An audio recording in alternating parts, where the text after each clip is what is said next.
Oke guys, kali ini saya akan membuat tutorial untuk menginstal aplikasi APC JMeter. Aplikasi ini adalah aplikasi berbasis Java yang dapat dipergunakan untuk melakukan load testing web application, FTP application, dan database server test.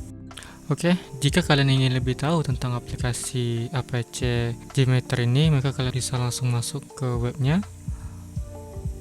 Oke, langsung aja kita install aplikasinya. Dan di sini saya menggunakan script untuk menginstal aplikasi APC JMeter. Dan kalian copy scriptnya satu persatu dan kalian pastekan di terminal Linux.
Oke, sampai di sini untuk instalasi aplikasi APC JMeter ini sudah selesai.